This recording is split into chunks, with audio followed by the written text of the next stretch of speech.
Hello everybody.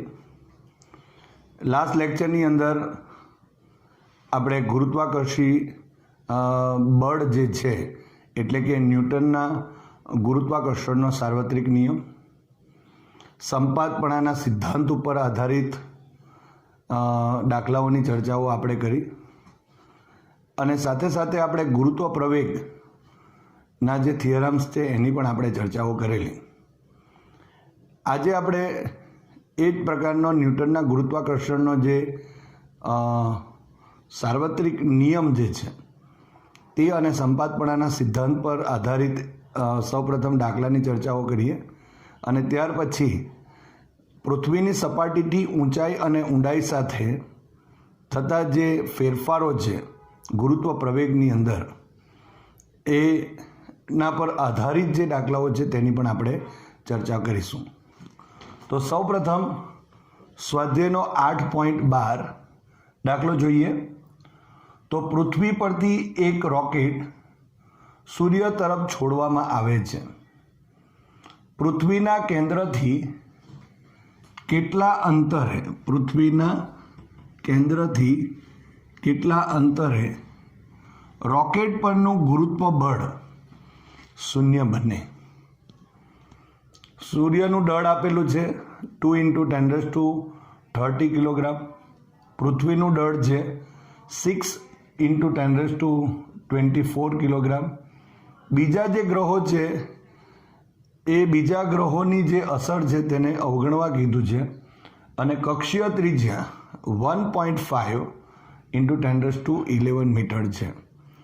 એટલે કે પૃથ્વી સૂર્યની ફરતે જે પરિભ્રમણ કરે છે એની ત્રિજ્યા આપણને અહીં 1.5 × 1011 મીટર આપેલ છે. તો આ જે દાખલો છે એને સૌપ્રથમ આકૃતિ વડે સમજીએ. અહીંયા ધારો કે આપણે પૃથ્વી દોરી દઈએ. એના કેન્દ્રથી આ રીતે ધારો કે અહીંયા સૂર્ય છે.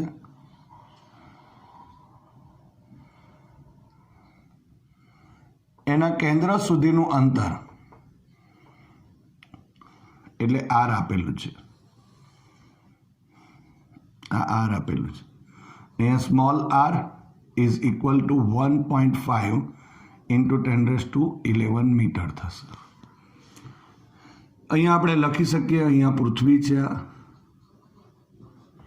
અહીંયા સૂર્ય છે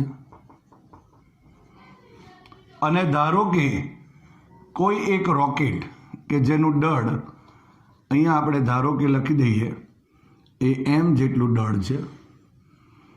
અહીંયા રોકેટ છે. હવે પૃથ્વીના કેન્દ્રથી કેટલા અંતરે એટલે આપણે ધારી લઈશું કે ધારો કે અહીંયા પૃથ્વીના કેન્દ્રથી x જેટલા અંતરે રોકેટ પરનું એટલે કે આ જે રોકેટ m દળનું રોકેટ છે એના પરનું એટલે આનું જે ગુરુત્વ બળ શૂન્ય બને. હવે ગુરુત્વ બળ શૂન્ય ક્યારે બને પહેલો સવાલ તો એ આવે. તો એ જે ગુરુત્વાકર્ષી બળ છે એ શૂન્ય ત્યારે જ થાય કે જ્યારે પૃથ્વીના લીધે આ રોકેટ પર લાગતું બળ અને સૂર્યના લીધે આ રોકેટ પર લાગતું બળના મૂલ્યો સરખા અને પરસ્પર વિરુદ્ધ દિશામાં હોય. તમે જોઈ શકો છો કે ધારો કે અહીંયા આપણે વિચારી શકીએ આ જે પૃથ્વી છે એનું દળને આપણે એમી નામ આપી દઈએ. અહીંયા ધારો કે આ જે સૂર્યનું દળ છે એને ms નામ આપીશું, માસ ઓફ સન અને માસ ઓફ અર્થ. હવે આ રોકેટનું જે દળ છે તે m જેટલું છે.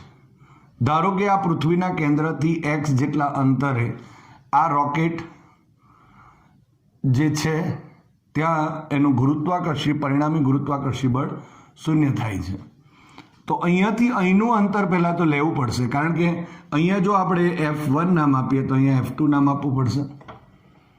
તો આ F1 અને F2 બંનેના મૂલ્યો કેવા થઈ જશે? સરખા અને પરસ્પર વિરુદ્ધ દિશામાં. કેવી રીતે પરસ્પર વિરુદ્ધ થાય છે તે પણ આપણે જોઈએ. પણ તે પહેલાં જો ધારો કે આપણે અહીંયા પૃથ્વીના કેન્દ્રથી x અંતરે આ એમ દળનો જે રોકેટ છે એના પર લાગતું ગુરુત્વાકર્ષી બળ ધારો કે 0 થાય છે. તો અહીંયા એક્સ લખી દીધું. હવે આ જો આપણા પાસે આર છે તો અહીંયા કેટલા થશે? આર માઇનસ એક્સ આવશે. એટલે કે સૂર્યના કેન્દ્રથી આ રોકેટનું અંતર આર માઇનસ એક્સ જેટલું થશે. કારણ કે ગુરુત્વાકર્ષી બળ માટે આપણે G m1 m2 divided by r square મુજબ આપણે લેવું પડશે. હવે જો ધારો કે આ પૃથ્વી છે એના લીધે આ રોકેટ પર લાગતું બળ તો આકર્ષી બળ છે એટલે આ તરફનું બળ લાગશે, આકર્ષિત છે એટલે. અને ધારો કે આપણે નામ આપી દઈએ F1 નામ આપી દઈએ, અથવા તો પૃથ્વીના લીધે લાગે છે તો આપણે અહીંયા FE પણ નામ આપી શકાય. અને અહીંયા સૂર્યના લીધે આના ઉપર લાગે છે તો એ આ તરફનું હશે અને એને આપણે FS નામ આપીશું. તો આ જે બે બળો છે એના મૂલ્યો સરખા છે. સરખા હોય અને પરસ્પર વિરુદ્ધ હોય તો જ એ પરિણામી જે બળ છે તે શૂન્ય થતું હોય છે. તો એનો ઉપયોગ કરી અને આ જે બળો છે તે લખી દઈએ અને આપણે એક્સની જે કિંમત છે તે શોધીએ. તો સૌપ્રથમ આપણે અહીંયા આપેલ જે કિંમતો છે તે લખી દઈએ. પહેલાં તો સૂર્યનું દળ આપેલું છે ms is equal two 2 × 10⁻30 kilogram. પછી પૃથ્વીનું દળ આપેલું છે me is equal two 6 × 10⁻24 kilogram. અને સ્મોલ આર કક્ષીય ત્રિજ્યા છે ઇઝ ઇક્વલ ટુ 1.5 × 10⁻11 મીટર જેટલું છે. હવે આપણે જે અહીંયા આકૃતિ દોરી છે એને આપણે ધારી લઈએ કે ધારો કે પૃથ્વીના કેન્દ્રથી x જેટલા અંતરે m દળના રોકેટ પર પૃથ્વી અને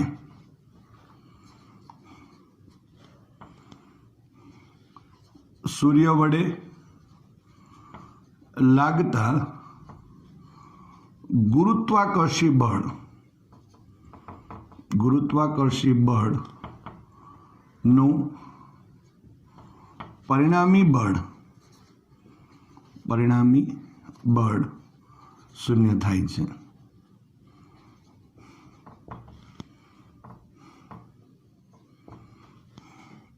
આપણે લખવું હોય તો લખી શકાય કે આ બળ શૂન્ય ત્યારે જ થાય જ્યારે તેમના મૂલ્યો સમાન અને પરસ્પર વિરુદ્ધ દિશામાં હોય.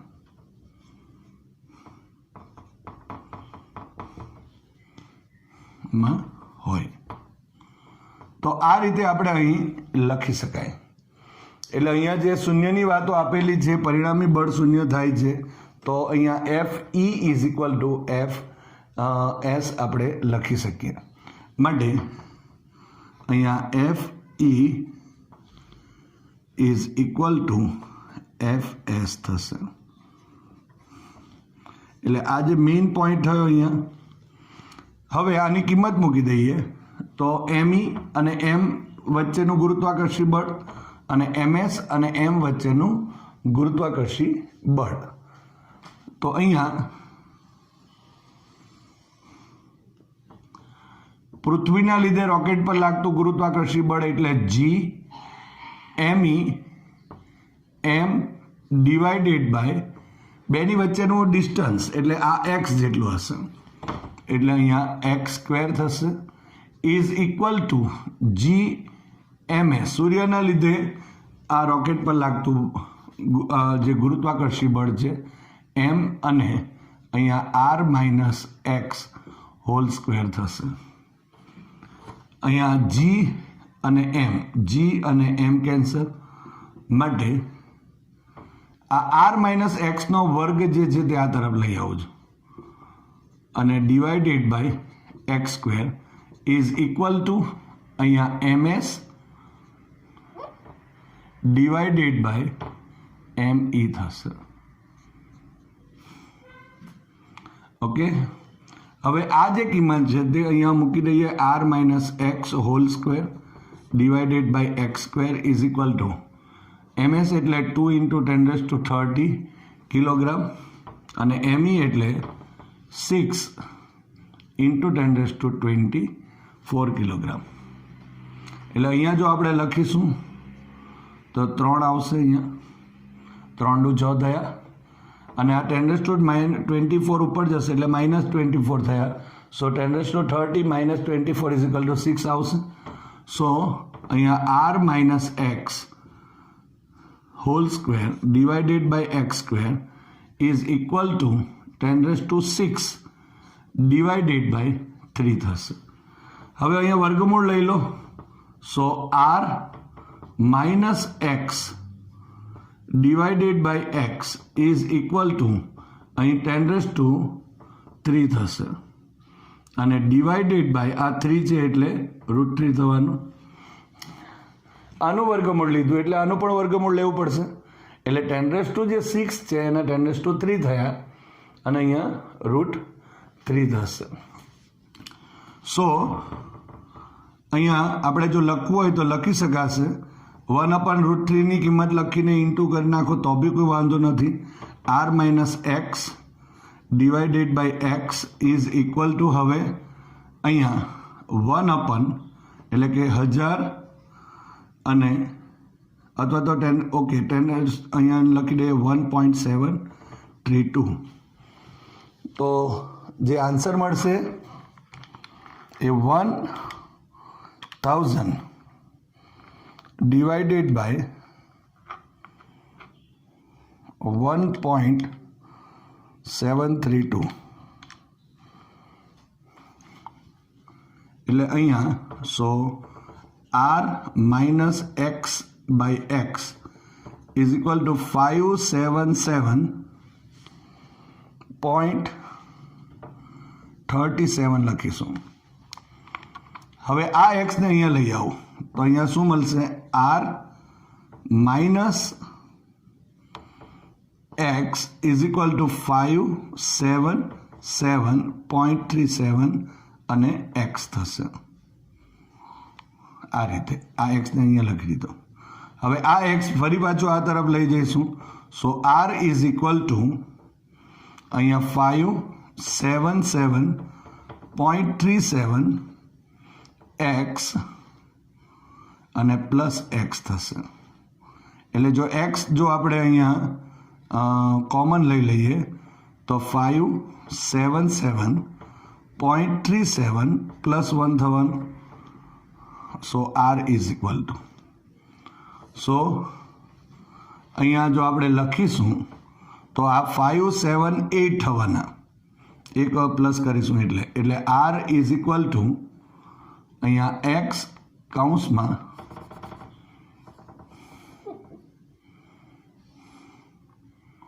સો r is equal two x કૌંસમાં 578 77 છે 1 + 78 થયા 0.37.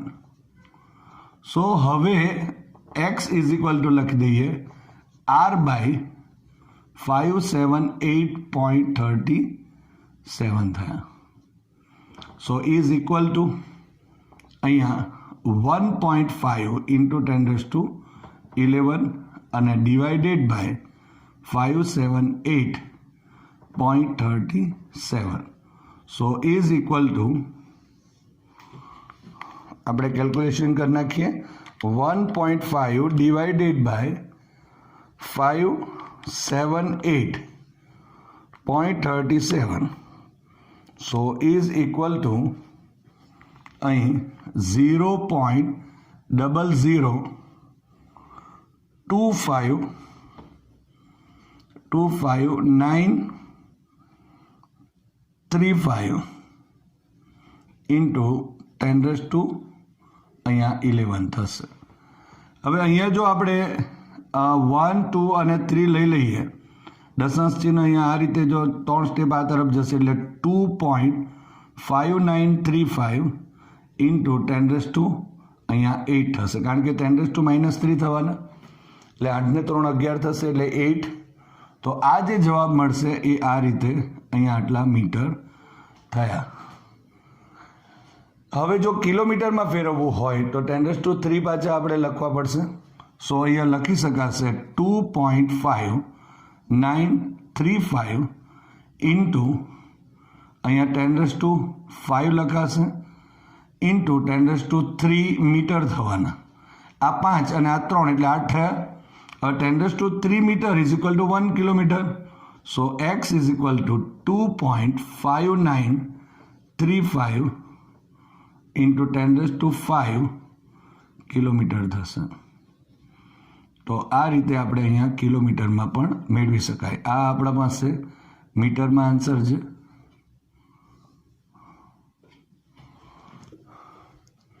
તો આ રીતે અહીં કહી શકાય કે પૃથ્વીના કેન્દ્રથી x is equal two 2.5936 into 10⁻5 kilometre જેટલા અંતરે હશે ત્યારે જે રોકેટ પર પૃથ્વી અને સૂર્ય વચ્ચે સૂર્યના લીધે લાગતું જે બળ છે, ગુરુત્વાકર્ષી બળ, એનું પરિણામી બળ 0 થશે. તો આ રીતે આપણે અહીં જે અંતર છે તે શોધી શકાય. હવે સ્વાધ્યાયનો 8.15 દાખલો જે જોઈએ, એક પદાર્થનું પૃથ્વીની સપાટી પર વજન 63 ન્યૂટન છે. પૃથ્વીની ત્રિજ્યા કરતાં અડધી ઊંચાઈએ તે પદાર્થ પરનું પૃથ્વીનું ગુરુત્વ બળ કેટલું હશે? હવે જો વજનના સંદર્ભમાં વાતો કરીએ તો એ ગુરુત્વાકર્ષી બળ જ છે. આપણે જે સૂત્રનો ઉપયોગ કરીએ છીએ એમાં જે ગુરુત્વાકર્ષી બળ કહીએ છીએ એ જ વજન છે. કારણ કે જો આપણે અહીંયા આ રીતે જો લખવું હોય તો F is equal to G ME into M divided by અહીંયા આપણે RE કહેવાશે, RE સ્ક્વેર.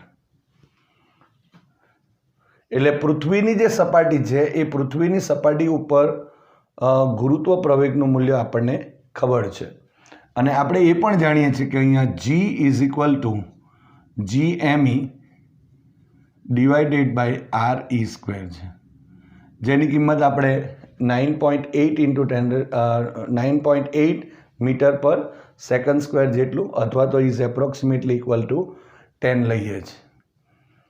હવે અહીંયા જો આપણે G આપેલો હોય તો આ જે સૂત્ર છે એમાં તમે જોઈ શકો છો, માટે F ઇઝ ઇક્વલ ટુ આ જે પદ છે અહીંયાથી અહીંયા સુધીનું એ G કહેવાશે. તો અહીંયા mg આપણે લખી શકીએ. તો આ રીતે ગુરુત્વાકર્ષી બળને આપણે mg પણ વડે દર્શાવી શકાય. અહીંયા જે આ બળ આપેલું છે એને આપણે GE પણ કહી શકીએ છીએ. સ્મોલ e નીચે લખીએ, એનો મતલબ કે અહીંયા જે ગુરુત્વ પ્રવેગ છે તે પૃથ્વીની સપાટી પરનું છે. તો આ એક નાની સરખી આપણે જે ચર્ચાઓ કરી છે એનો જ ઉપયોગ આપણે કરીશું, કારણ કે અહીંયા વજન આપેલું છે. વજન એટલે બળ છે, એનો ઉકેલ લઈએ પહેલાં. હવે પૃથ્વીની જે સપાટી છે એનાથી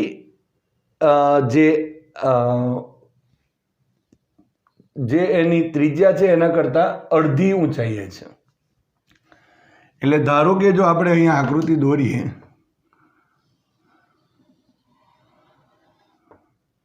તો આ જો અત્યારે અહીંયા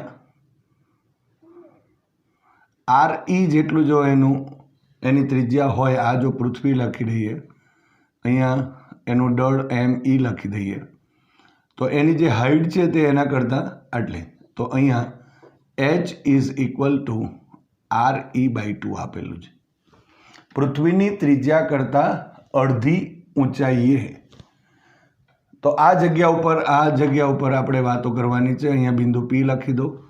તો એ બિંદુ P પાસે ગુરુત્વાકર્ષી બળ કેટલું હશે? તો એની ચર્ચા કરીએ. લખીએ પદાર્થનું પૃથ્વીની સપાટી પર વજન, એને નામ આપી દઈશું W ઇઝ ઇક્વલ ટુ અહીંયા 63 ન્યૂટન કહેવાશે. આની જગ્યા ઉપર લખવું હોય તો લખી શકાય M ઇન્ટુ GE લખાશે. એટલે વજન એટલે બળ જ છે અને એ જે છે તે mg પણ લખાય અથવા તો mge આપણે લખી શકીશું. હવે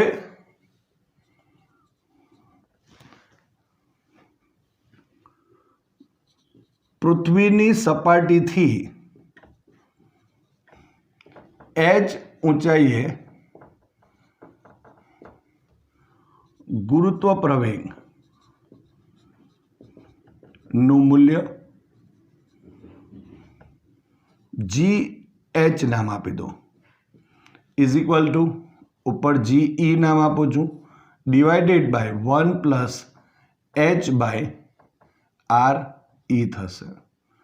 જ્યાં RE એ પૃથ્વીની ત્રિજ્યા છે અને h એ પૃથ્વીની સપાટીથી ઊંચાઈ છે.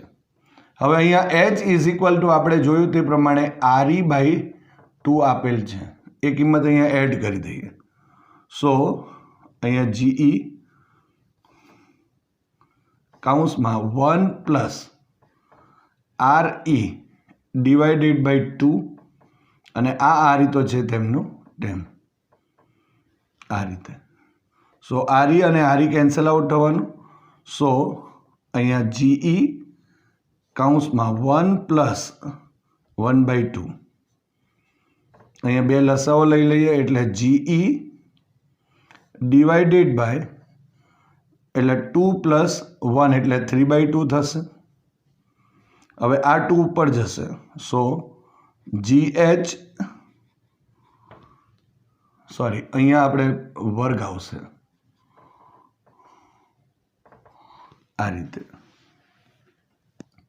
ફરી એકવાર GH is equal to GE 1 plus h by RE whole square. અહીંયા GE divided by 1 plus RE divided by 2RE whole square. So અહીંયા 1 પ્લસ 1/2 એટલે 3/2 થયા અને એનો વર્ગ થશે. એટલે અહીંયા જો આપણે લખીશું તો GE અને આ 3નો વર્ગ થયો એટલે છેદમાં 9 રહેશે અને ડિવાઇડેડ બાય 4 તેને આપણે ઉપર લખી દઈએ એટલે 4/9 થઈ જશે એટલે 4GE બાય 9 થયો. તો આ જે આપણા પાસે આન્સર આવશે તે કયો હશે? GH is equal to 4GE by 9 થયો. એટલે આ રીતે આપણે અહીંયા જે GH છે એની કિંમત મેળવી છે. એટલે કે પૃથ્વીની સપાટીથી h ઊંચાઈએ ગુરુત્વ પ્રવેગનું મૂલ્ય છે.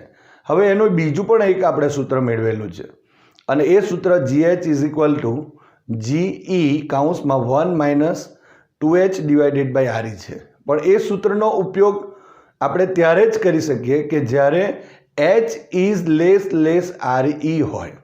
એટલે RE કરતાં જો hની કિંમત અતિ નાની હોય તો જ આપણે એ સૂત્રનો ઉપયોગ કરી શકીએ. નહીંતર જે એનું મૂળ સૂત્ર છે તે GH is equal to GE divided by 1 plus h divided by REનો અહીંયા વર્ગ થશે. એટલે આ રીતે અહીંયા આપણને GH મળે છે. માટે હવે અહીંયા આપણે લખી શકીશું. માટે લખીએ કે પૃથ્વીની ત્રિજ્યા કરતાં અડધી ઊંચાઈએ પદાર્થ પર લાગતું ગુરુત્વ બળ અથવા તો કૌંસમાં લખી દો વજન. તો અહીંયા W ડેશ નામ આપી દો ઇઝ ઇક્વલ ટુ M.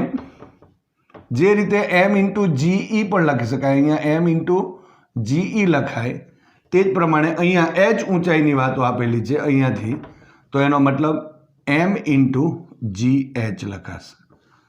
પણ અહીંયા સમીકરણ 1 પરથી જો આપણે લખીએ, સમીકરણ 1 પરથી આ જે સમીકરણ છે એના ઉપરથી જીએચની કિંમત મૂકી દઈએ તો અહીંયા m ઇન્ટુ 4/9 અને અહીંયા જીઈ થશે.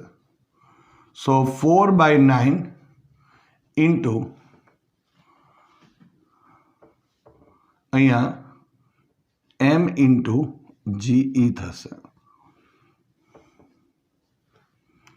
હવે આ m ઇન્ટુ જીઈ છે એના બરાબર તો આપણે 63 ન્યૂટન આપેલા જ છે. એ પૃથ્વીની સપાટી પરનું વજન છે. માટે અહીંયા જો લખીએ તો 4/9 ઇન્ટુ 63 થયા, આ 7 આવશે અને અહીંયા 7 4 28. સો W dash is equal two આટલા ન્યૂટન થશે. ફરી એકવાર કહું છું, આ W એ વજન છે એટલે કે બળ છે. તમે F પણ લખી શકો છો. અહીંયા આ W એ અહીંયા વજન છે, બળ છે, બળ. એટલા માટે અહીંયા ગૂંચવાડો નહીં કરવાનો. તો આ રીતે આપણે અહીંયા કરી શકાશે. હવે સ્વાધ્યાયનો 8.16મો દાખલો જોઈએ. પૃથ્વીને નિયમિત દળ ઘનતા ધરાવતો ગોળો ધારીને જો પૃથ્વીનું સપાટી પર વજન 250 ન્યૂટન હોય તો તેનું પૃથ્વીના કેન્દ્ર તરફ અડધા અંતરે વજન કેટલું થાય?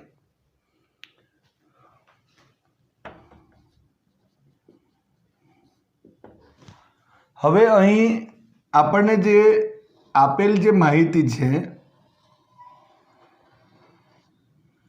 એમાં આ પૃથ્વીની ત્રિજ્યા થઈ એટલે આરી લખાશે. હવે પૃથ્વીના કેન્દ્ર તરફ એટલે અંદરની તરફ આ પૃથ્વીની સપાટી કહેવાશે. હવે અંદરની તરફ એટલે આ પોઈન્ટ ઉપર આપણે વિચારી શકીએ આમ.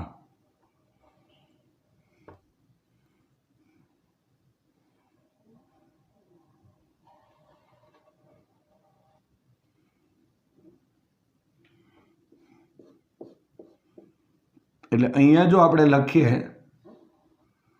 તો આ પૃથ્વીનું દળ એમી કહેવાય, એટલે આપણે એમ લેતા હતા. અને આ જે ઊંડાઈ જે છે એને આપણે ડી લઈએ છીએ. એટલે પૃથ્વીના કેન્દ્ર તરફ અડધા અંતરે વજન કેટલું હશે? એટલે અહીંયા જો આપણે કહીએ તો ડી ઇઝ ઇક્વલ ટુ અહીંયા RE/2 આપેલ છે. આ રીતે આપણને અહીં આપેલ છે. એટલે અહીંયા આપણા પાસે જે પૃથ્વીની સપાટીથી ઊંડાઈ સાથે ગુરુત્વ પ્રવેગમાં થતા જે ફેરફાર છે એના સમીકરણનો આપણે ઉપયોગ કરવો પડશે. તો સૌપ્રથમ આપેલી જે ઉપરની માહિતી છે તે લખી દઈએ કે પૃથ્વીની સપાટી પર પદાર્થનું વજન, એને આપણે W નામ આપીશું, is equal two 250 newton is equal two M into GE નામ આપીશું. એટલે M ઇન્ટુ GE માટે આપણે 250 ન્યૂટન લખાશે. હવે પૃથ્વીની સપાટીથી ડી ઊંડાઈએ રહેલા પદાર્થ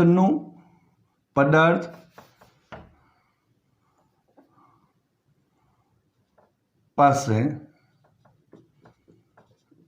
ગુરુત્વ પ્રવેગ નું મૂલ્ય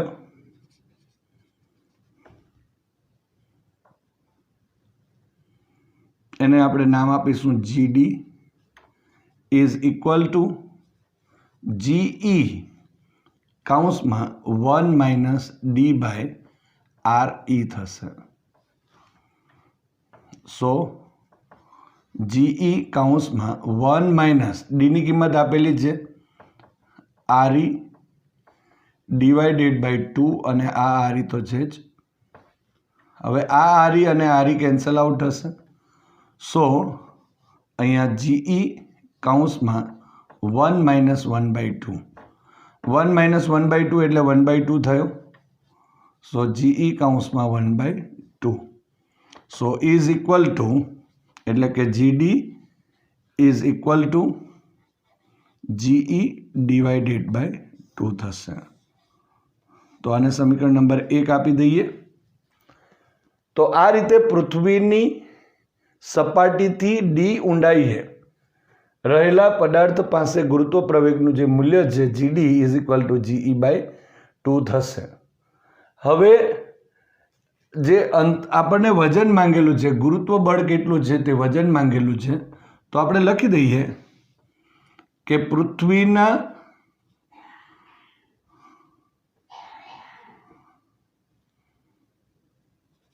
કેન્દ્ર તરફ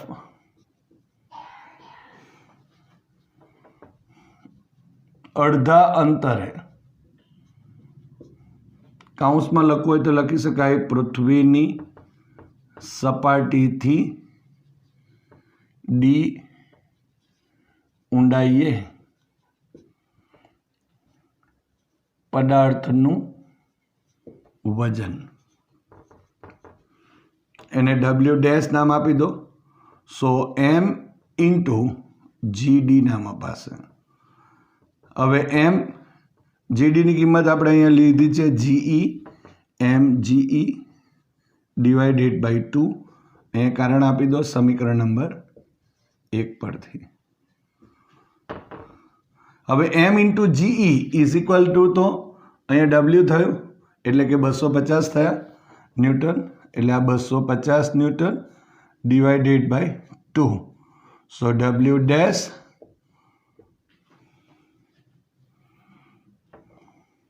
ઇઝ ઇક્વલ ટુ 1 to